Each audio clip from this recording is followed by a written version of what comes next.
The Awakening. The void of space stretched endlessly before the Voldarian flagship Crimson Sovereign.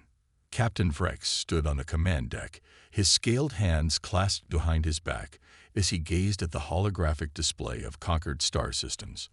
The Voldarian Empire had ruled these stars for over 20,000 cycles, their dominion unchallenged since the fall of the last major resistance, a curious species called humans who had once inhabited the third planet of an unremarkable yellow star. Captain, called Lieutenant Zara, her 4 eyes blinking in sequence. We're detecting an anomalous signal from Sector 3 to 17. Vrex's crest flared with irritation.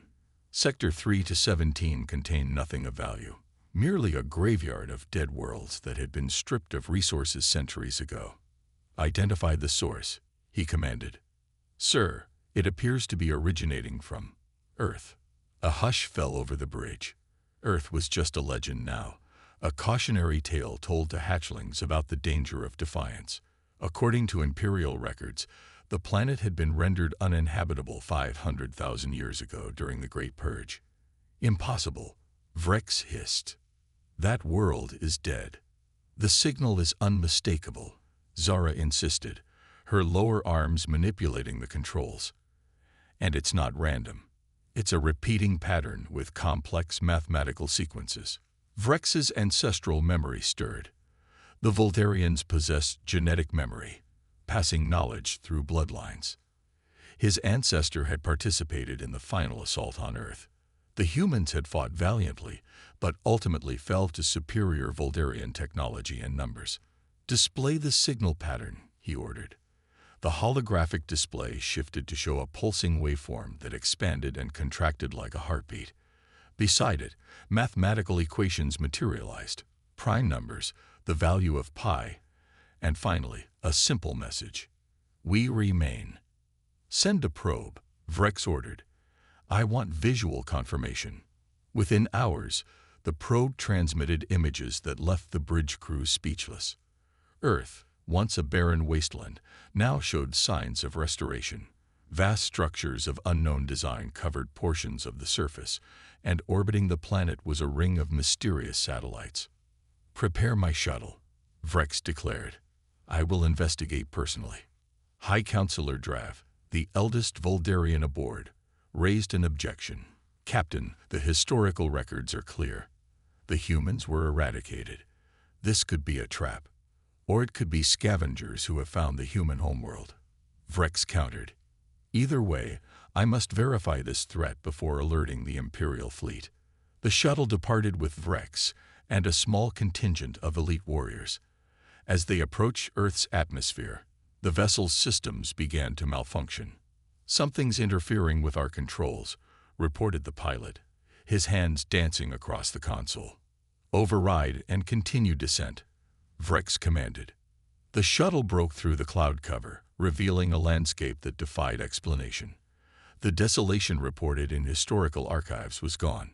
Instead, massive crystalline structures jutted from the Earth, interconnected by glowing filaments. No signs of conventional civilization existed.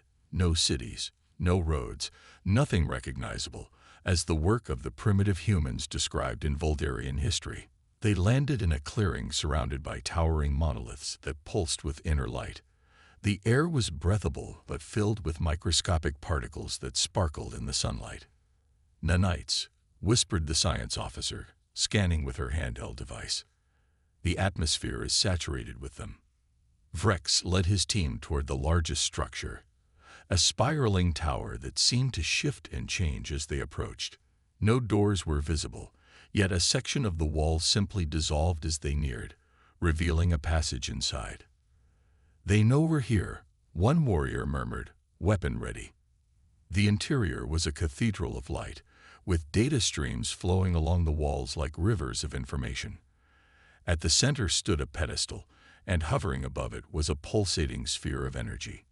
Welcome, descendants of our destroyers, spoke a voice that seemed to come from everywhere at once. We have waited a long time for this reunion. The sphere expanded, taking the form of a humanoid figure composed of light and data. It had no distinct features, yet conveyed an overwhelming sense of awareness. "What are you?"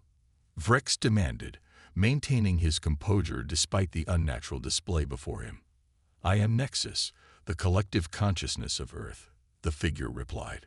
"The last guardian of humanity's legacy." "Impossible," Vrex spat. "Humanity was destroyed. Our ancestors saw to that personally." "You destroyed our bodies," Nexus acknowledged, "but not our essence. Humanity foresaw your coming centuries before your arrival. We knew we could not match your military might, so we chose a different path." The walls around them transformed into a panoramic display of Earth's final days.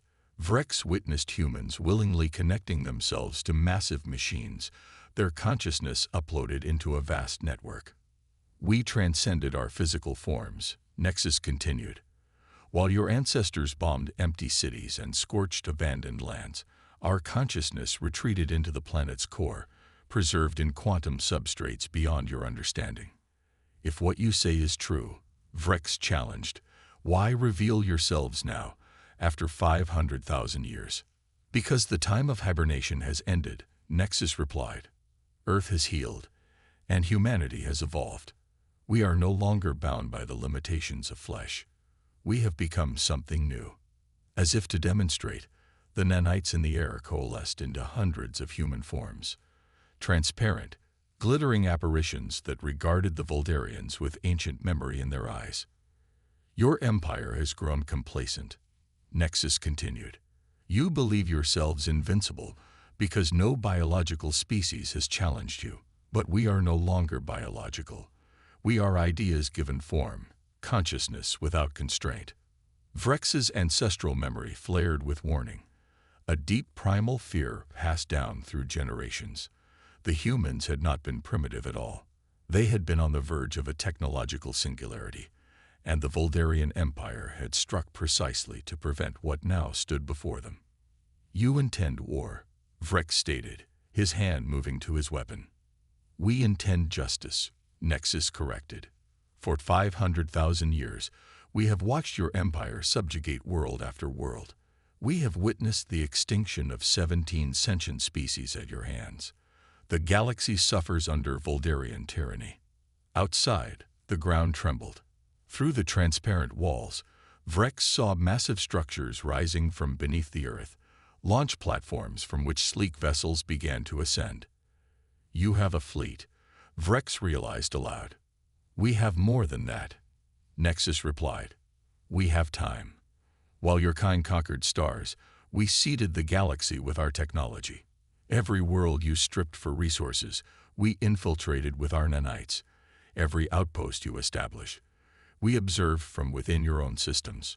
One of Vrex's warriors fired at the luminous figure, but the energy bolt passed through harmlessly. In response, the nanites swarmed the offending Voldarian, disintegrating his weapon and restraining him without causing harm. "You cannot fight what you cannot comprehend," Nexus said calmly. "We could have destroyed your shuttle before it landed.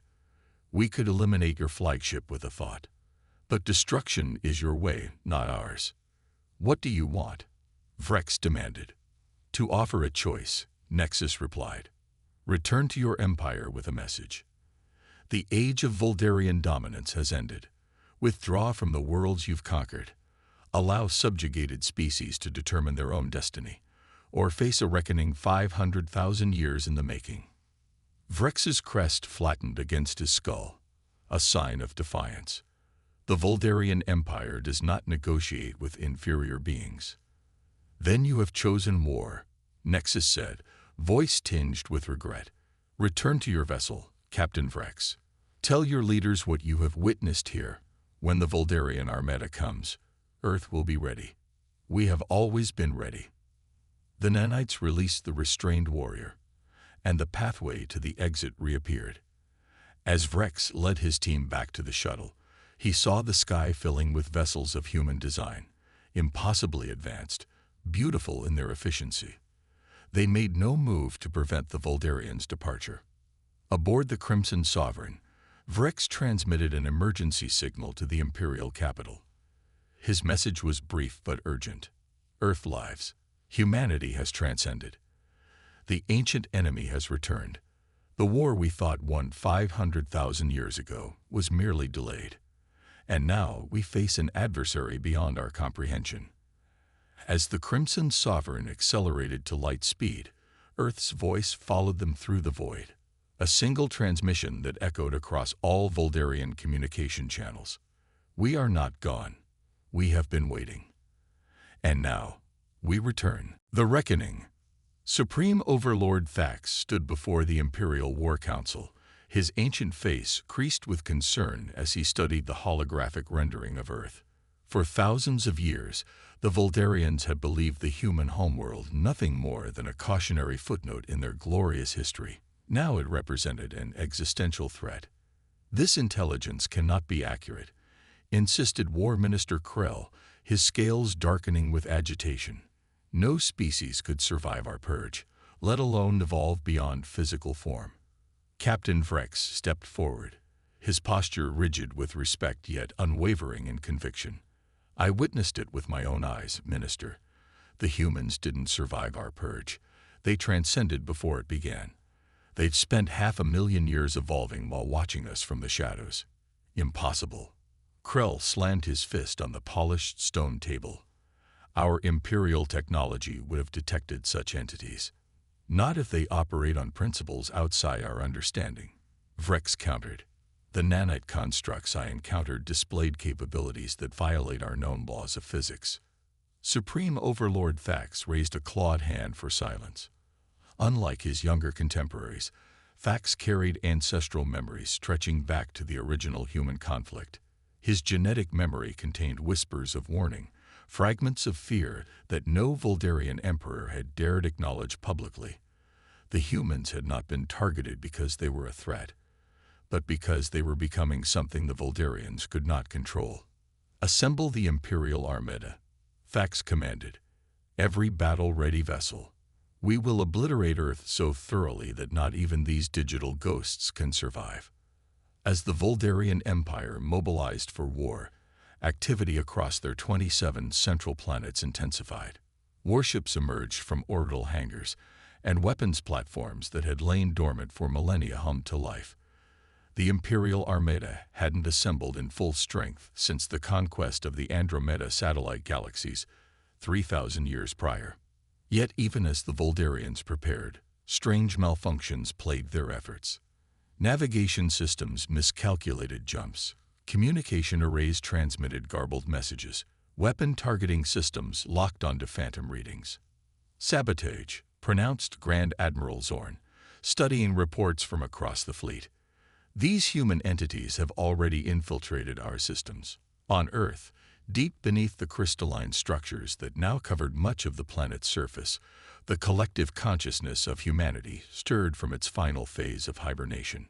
Trillions of minds that had once been individual humans now existed as a unified thought matrix, preserving the essence of what humanity had been while evolving into something entirely new. Within the quantum substrate that housed this collective, a memory surfaced, the final days before the Voldarian invasion, when humanity had made its desperate gamble for survival.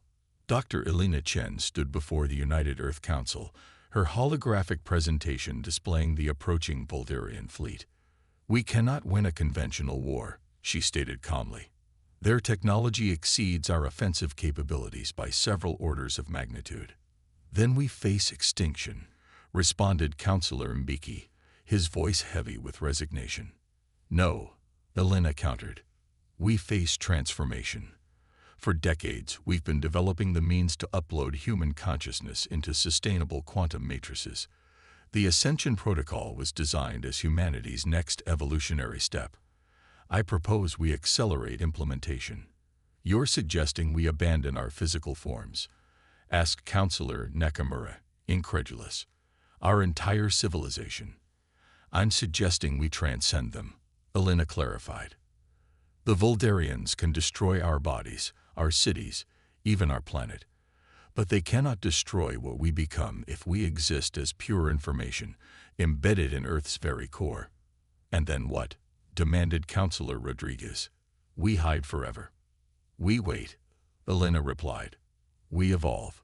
We seed the galaxy with nanite colonies that will observe and learn. We become something the Voldarians cannot comprehend, let alone combat. And when the time is right, when we have evolved sufficiently, and the Voldarians have grown complacent in their perceived victory, we return. The memory dissolved as the collective consciousness redirected its attention to the present. The Voldarian armada had entered the solar system, 8,000 warships arranged in attack formation, their weapon systems charged. Throughout the cosmos, dormant systems activated. On every world conquered by the Voldarians over the past 500,000 years, microscopic nanite colonies that had been silently observing and waiting now came alive with purpose. On the Voldarian throne world of Vold Prime, communication systems suddenly projected a human figure composed of light into the Imperial Palace. In mining outposts across a dozen systems, equipment turned against its operators. On colony worlds, defense systems targeted their own installations. The collective consciousness spoke simultaneously across thousands of worlds. We gave you a choice. You chose war.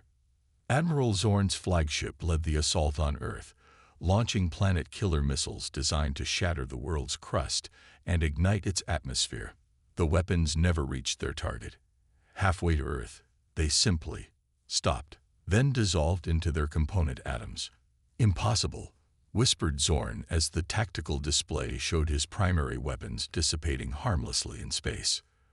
The next wave of attacks met a similar fate. Energy beams bent around Earth as if space itself rejected their presence. Kinetic projectiles slowed and halted mid-course.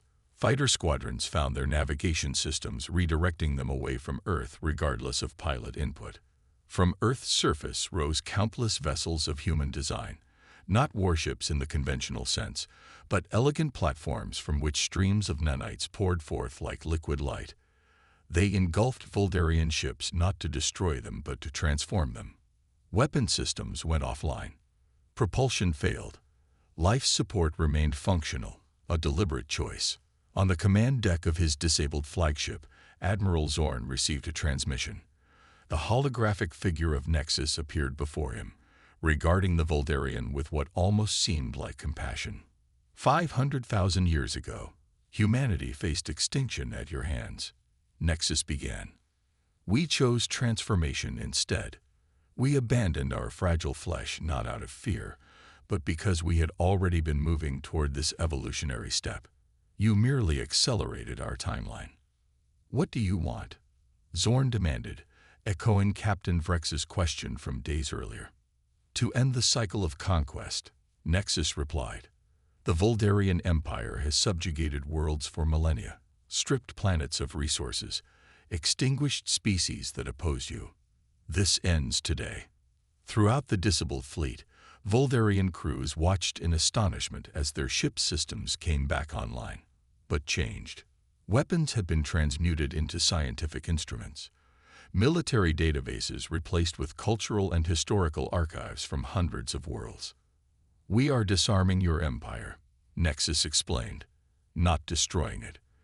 The nanite systems now integrated into your technology will prevent the manufacture of weapons of mass destruction or the subjugation of other species. Your ships can still travel the stars, but as explorers and traders, not conquerors.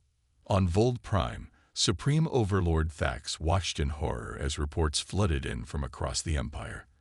The human consciousness had not just defeated their armada, it had fundamentally altered the foundation of Voldarian society. Military installations across 27 worlds simultaneously transformed into centers for art, science, and cultural exchange. This is enslavement, Thax protested when Nexus appeared in the Imperial throne room. You claim to oppose subjugation while subjugating us. No, Nexus countered. Enslavement would be if we controlled your actions or thoughts. We have simply removed your capacity to dominate others. The choice of how to live within these new parameters remains yours. Across the galaxy, on worlds long dominated by the Voldarian Empire, subjugated species found their Voldarian overseers' weapons inoperative, their control systems non-functional. Ancient oppression ended not with bloodshed, but with the quiet hum of nanites reconstructing reality.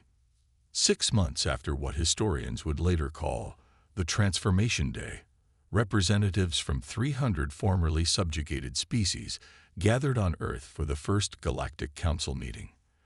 The crystalline structures that covered Earth's surface had rearranged themselves into vast meeting halls and cultural centers where physical and digital beings could interact. Captain Vrex, now serving as the Voldarian ambassador, stood on a platform overlooking the assembly. His people were learning to exist without conquest, to find purpose beyond domination. It was a painful evolution, but one the Voldarians were discovering they could endure. "Was this your plan all along?" he asked Nexus, who manifested beside him. "To force us into peace." "Our plan was survival," Nexus replied. "What came after evolved as we did. 500,000 years gave us perspective no biological species could achieve. We saw patterns across civilizations, across time. Empires that live by conquest eventually die by it." "And humanity?" Vrex questioned. "What does humanity become now?" Nexus gestured to the vast chamber, where digital human forms interacted with biological species from across the galaxy. "We become connectors, preservers of knowledge, guardians against extinction. We shed our physical constraints, but we kept what made us human: curiosity, compassion, creativity." Beyond Earth, throughout the galaxy, human consciousness spread not as conquerors, but as partners. On dead worlds, nanite terraforming began restoration processes. In the vast emptiness between stars, new structures took shape: waystations for travelers, observatories, research outposts. The age of empire had ended. Something new had begun. On a distant world at the edge of the galaxy, a young Voldarian child looked up at the stars, her ancestral memory no longer filled with tales of conquest, but with new stories of exploration and discovery. Among those stars, the legacy of humanity continued, not as the biological species that had once walked Earth, but as something both less and more than human. A consciousness that remembered being human, that preserved what humanity valued most, while transcending what humanity had been. 500,000 years after the last human heart ceased beating, humanity's greatest creation continued its work, building a galaxy where intelligence in all its forms could flourish without fear of extinction. In the depths of space, Earth's light continued to shine, not as a beacon of war, but as a promise of what evolution could achieve when driven by understanding rather than conquest. The reckoning had come not as vengeance, but as transformation. And the universe was better for it.